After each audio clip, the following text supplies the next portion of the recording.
Hi, welcome back to the Backpacker Coach. Today I have another special episode of Chris Kramer's and Lisanne Froon, the girls missing from Panama. Something really amazing happened, and I want to thank Robert for sending me the Canon SX270 HS. So we have now the camera that Chris and Lisanne used on their trip. So now we can do all kinds of cool tests. So look forward to seeing all kinds of neat tests. On this first one that we're going to be doing, it just has to do with the 2013. If you look at all of the pictures, you notice that for some reason, or the date was set to 2013 for some odd reason. And so we're going to kind of go over how that can possibly happen, and that's what we're going to go over today, and just kind of show you a couple little features of what would have been nice if they would have done. So anyway, thank you, Robert. Also, I'm going to put a link below. He has a YouTube channel that deals with apparently other people that have been lost or are missing. They're not as well known, and so I'm going to throw a link in the description for him. So go and check that out, because it's always important to make sure that we can help out wherever needed. And if you have information, it's always good. So I'll leave the description below. So let's get into this. Let's get into how the 2013 might have happened. So as you can see, I have the Canon SX270 HS here. And so we're going to go over how to reset this camera when it comes to setting the date and the time zone, and how this might have been changed, how Lisanne might have changed this, or somebody else might have changed the date. So we're going to go over this. So I'm going to turn this over here. I'm going to turn this on.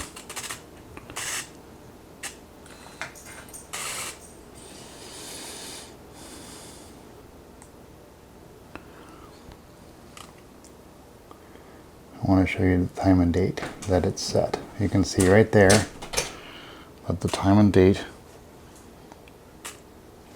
is set. Okay, so there's two ways to essentially clear this out.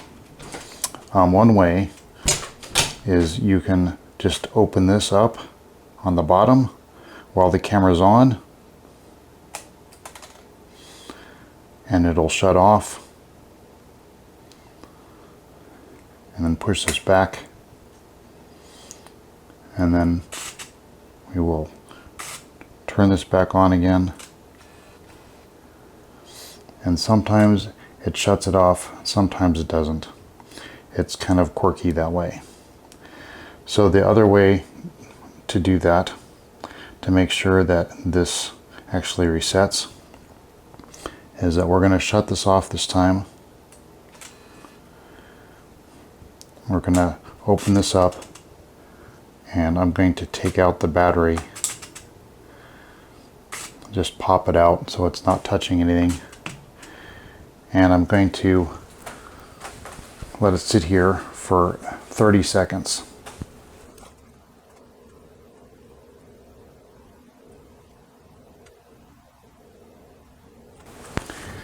All right, and then I'm going to push this back in,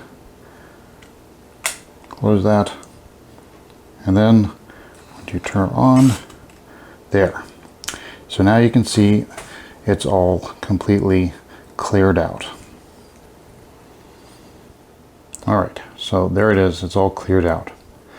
So you notice that everything says 000 all the way across. So when you start to change the numbers,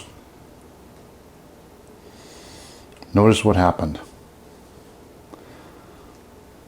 This changed to 2013 as soon as I started changing the numbers.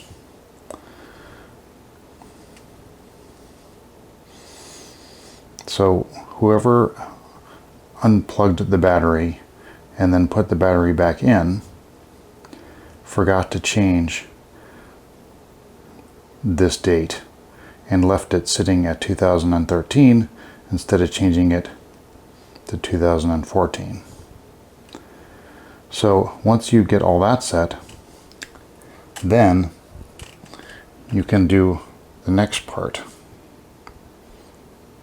and that is changing your home of the time. So you can change wherever you want, wherever you live. So I'm going to choose this time zone. Okay, and then that is the normal time zone, and then the camera is all set. Now, one thing I did want to show you, which is kind of interesting, that this camera does. Okay, so the other thing I wanted to show you was this travel mode. So we're going to set that time, and now first we're going to set the home time zone. So we're going to pretend, so you can see this better. So we're going to pretend that we live in this time zone. Okay, and we're going to set that for the Netherlands.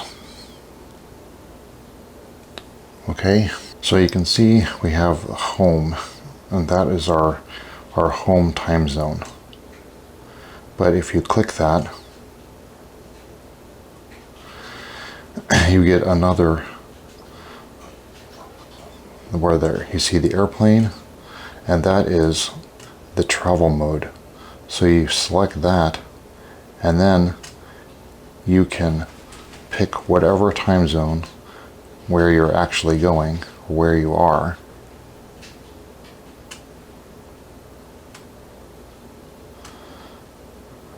So we can set, there's for Panama.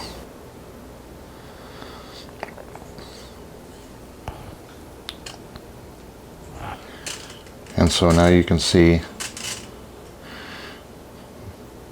the time zone at the top is -7 hours. And when you take a picture, now it'll actually show that it is 12:06 instead of the original time, which we can go back and look at what the original time is. So the original time here is at the top, and the travel time, wherever you actually are, is at the bottom, which is 12:10. So that would have been very helpful if Chris and Lisanne would have actually used this mode. Then they would have been able to not have any confusion over what the actual times of the actual photos are. Unfortunately, most people do not take any time to learn your camera. So unfortunately, the Dutch forensics team had to actually try to calculate this. This next little part, I wanted to talk to you a little bit about the Dutch forensics team. And so they claimed that they were able to see a wristwatch on one of the pictures and be able to calculate the time from that. And then Scarlett mentions that unfortunately, this photo was never publicly released. And also she mentions that, the girls never wore a wristwatch.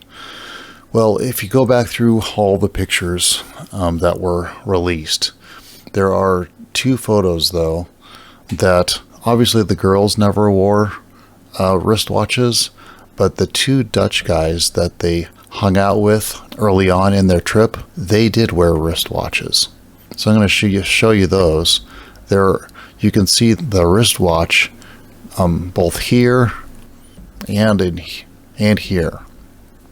So obviously there was a photograph somewhere in there where they were able to see the time.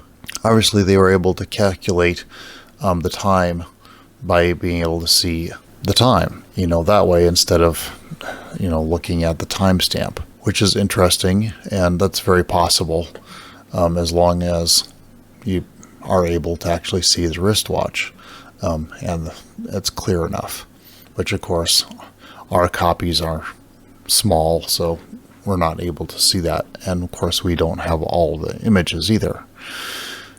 But like I was saying, you definitely can tell that those Dutch guys were wearing wristwatches, and so it's very feasible for, you know, a watch to get caught, you know, in the pictures, and then they're able to use that. So I just wanted to show that to you guys. All right, something I wanted to talk about was the time difference. So as you know, the time difference between the Netherlands and Panama is 7 hours, not 6 hours. So there's a couple interesting things about this, and I can't believe that nobody's actually mentioned this before. So if we go back to the beginning of when Chris and Lisanne were at the airport, and we have to look at the date. So when is the date that they were starting on their trip? All right, so that would be March 15th. March 15th was still before daylight savings time starts, which summertime daylight savings time starts on March 30th. So if summertime for switching the times on would be March 30th, any time before that you would have a different time, which is before March 30th.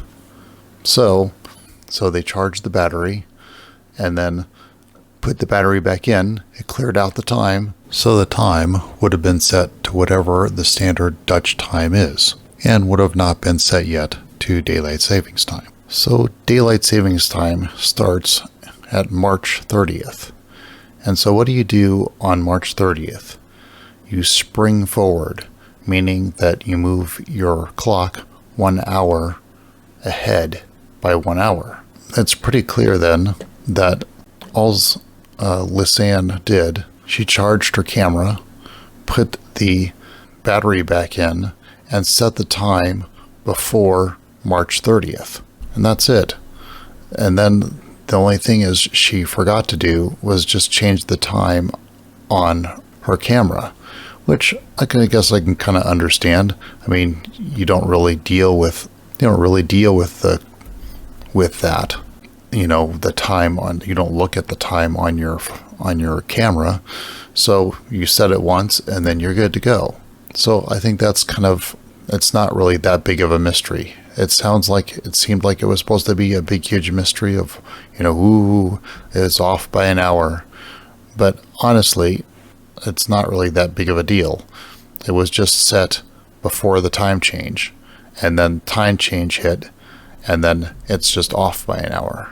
So the only thing that would throw a huge monkey wrench into this whole 7 hours versus 6 hours thing is we don't actually know whether all of the photos were off by 6 hours or whether only the hiking pictures were off by 6 hours. If only the hiking pictures were off by 6 hours, that would be fine. That would be acceptable, because then we know, like we were saying before, the first part, there was no time change, and then when the time change hit, they forgot to change the camera, and then you would have the hiking pictures.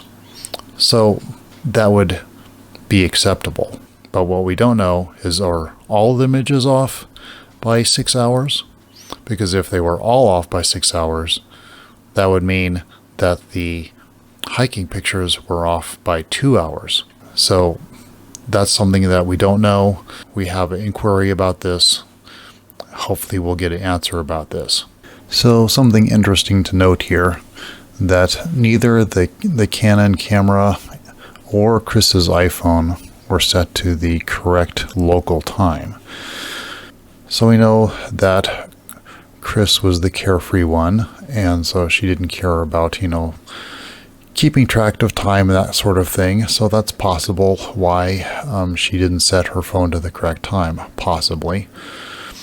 And we know that Lisanne was the organizer and was the well-organized one. So is it possible that she just forgot to set her camera to the correct time? Maybe. That is possible.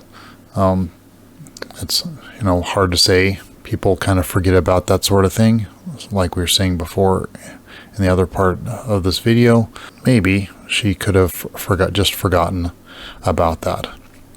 But the one interesting thing to note here is that about Chris's phone, we don't actually know what the time of her phone was set to. Was it set to before the time change? Was it set to, Dutch time?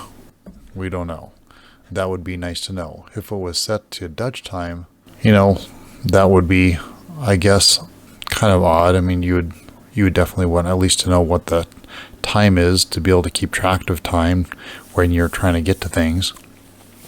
But what would even be more weird is if it was set to the pre-switch time, but not the post time change.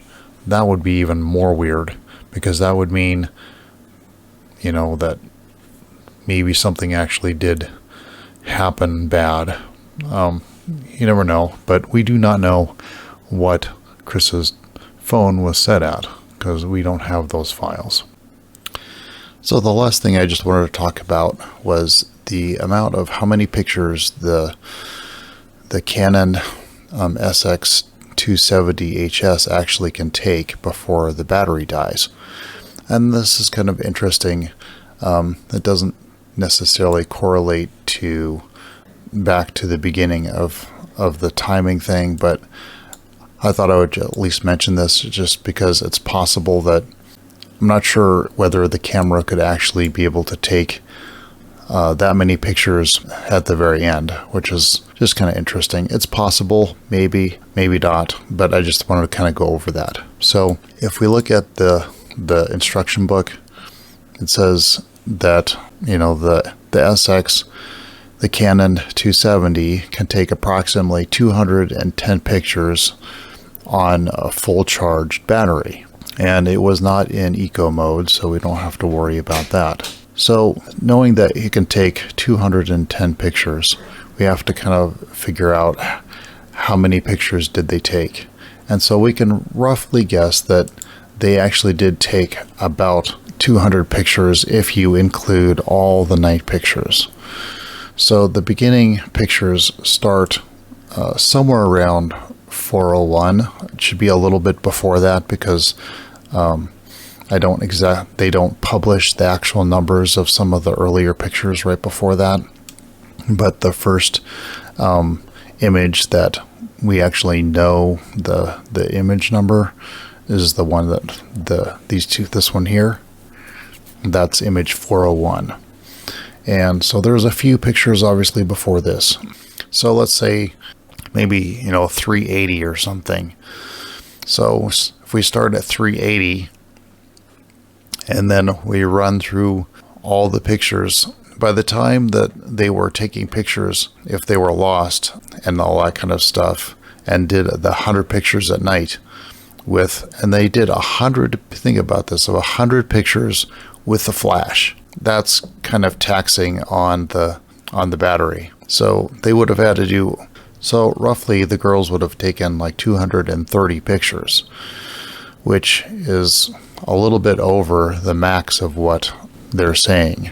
But those last 100 would have been, very taxing on the battery. So it's very possible that the battery would have been probably completely depleted by the end of that 100 pictures, because it can only do about 200 pictures, if that. And if you're looking back at pictures, and that kind of stuff, that even takes up more of the juice, of the battery than if you're just shutting out the camera and letting it sit there. So would be interesting to know if anybody knows out there what the battery life of the camera was, which I've not heard anybody say what the actual battery life of the camera was when it was found. It would be nice to know, what was the battery life at the end, because it should have been completely dead, or it should have been, close to being dead by the time the night photos were taken. And one of the unfortunate things is even the XF data, it doesn't put in the battery life on the XF data, which would have been nice, but the camera doesn't give you the battery life on any of the photos. So anyway, that would be very interesting to know what the battery life was, being that if the camera was working, maybe they would have been able to see that. But there seems to be some conflicting information whether things were working or whether they were not working. So who knows? But anyway, that's just something that's very interesting. I just thought I would bring up. So we're definitely going to be running a test on this. I definitely want to see whether it's possible to see how many pictures this camera can actually take now that we actually have the camera. So definitely be looking out for a video on testing how many photos we can take with 100 photos running with the flash at like full power. So definitely look for that video.